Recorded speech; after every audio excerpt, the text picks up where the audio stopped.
A primeira colocação que eu gostaria de fazer é que a área em que se pretende a implementação do autódromo de Deodoro corresponde a aproximadamente 115 hectares de vegetação nativa do bioma da Mata Atlântica, preponderantemente em estágios médio e avançado de regeneração, e é um dos últimos remanescentes da floresta atlântica de terras baixas no nosso município.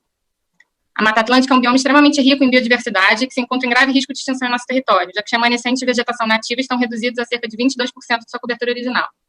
Um dado interessante é que cerca de apenas 8,5% estão bem conservados em fragmentos acima de 100 hectares, como é o caso da floresta do Camboatá. Essa situação já trágica da Mata Atlântica ainda é potencializada pela sua crescente fragmentação, que é extremamente danosa para a sobrevivência do bioma e pela redução dos fragmentos remanescentes. No entanto, a importância da Mata Atlântica é tamanha que ela recebeu status de patrimônio nacional pela Constituição Federal e possui uma lei específica para sua proteção, a Lei 11.428 de 2006. Essa lei prevê e regulamenta as hipóteses em que se pode permitir, excepcionalmente, o corte e a supressão de vegetação primária ou secundária em estágios médio e avançados de regeneração da Mata Atlântica. Pois bem, a Lei 11.428, em seu artigo 11, traz as hipóteses gerais em que são vedados o corte e a supressão de vegetação primária e secundária nos estágios médio e avançados de regeneração da Mata Atlântica. Em outras palavras, o atendimento ao artigo 11 é um verdadeiro pressuposto de admissibilidade para se passar a análise dos demais requisitos legais. A lei elenca 6 hipóteses, mas eu gostaria de destacar aqui 3 delas, que são aplicáveis ao caso e que são as seguintes.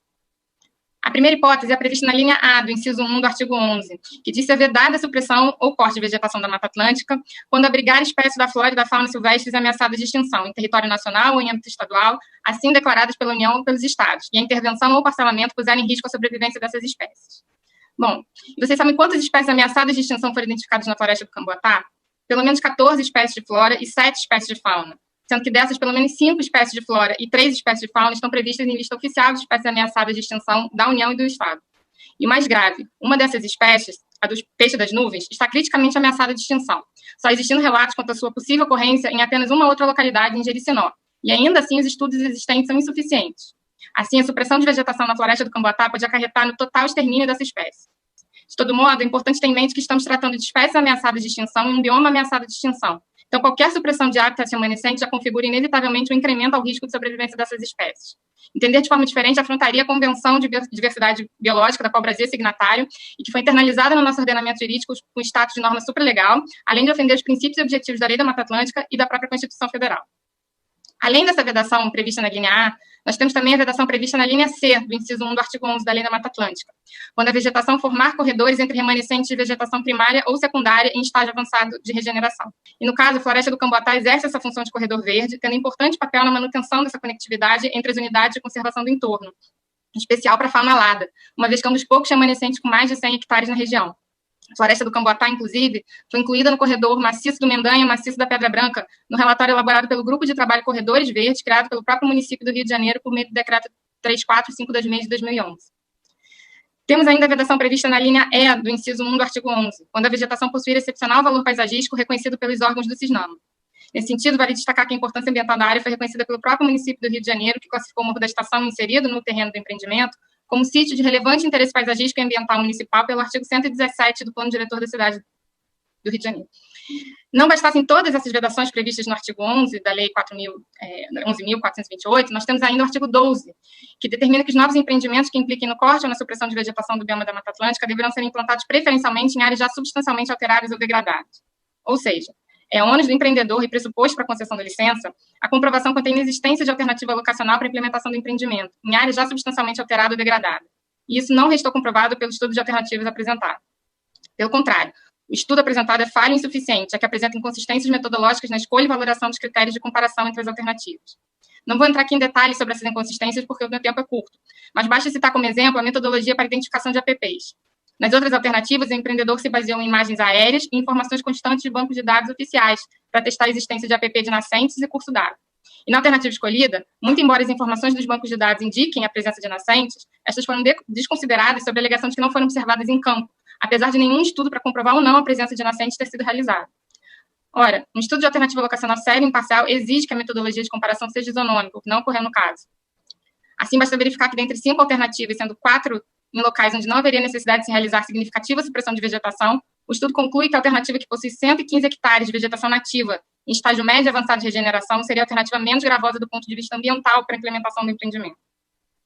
E ainda tem mais. O EI apresentado não contempla a totalidade das intervenções que serão realizadas no local, não prevendo, portanto, toda a área de vegetação que será suprimida. Isso porque não há qualquer menção no EIA aos empreendimentos imobiliários que serão construídos no local. O edital da PPP prevê que até 41% do terreno que foi cedido pela União ao município será transferido ao empreendedor para exploração comercial como contraprestação imobiliária. É uma área, para vocês terem uma ideia, equivalente a mais da metade do bairro de Ipanema, que não pode ser considerada como um empreendimento distinto, separado do autódromo, já que sua exploração comercial é uma receita prevista no próprio edital de licitação, que serve para viabilizar e financiar a construção do projeto.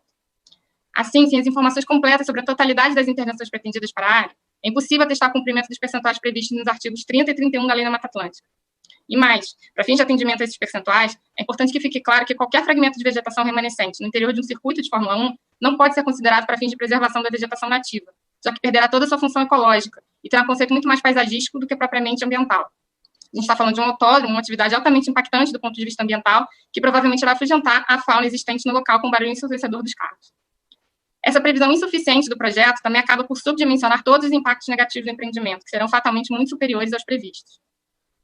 O EIA também é omisso da identificação de APPs no local, como, por exemplo, a prevista no artigo 268 da Constituição do Estado, que determina se a área de preservação permanente de locais que abriguem espécies ameaçadas de extinção. O EIA tampouco avaliou os serviços ambientais que a floresta desempenha à sociedade e os custos socioambientais de sua supressão, omitindo, entre os impactos ambientais negativos do empreendimento, por exemplo, o aumento do microclima local, já que a floresta atua como uma ilha de frescor, e o aumento da incidência de enchentes nas comunidades do entorno.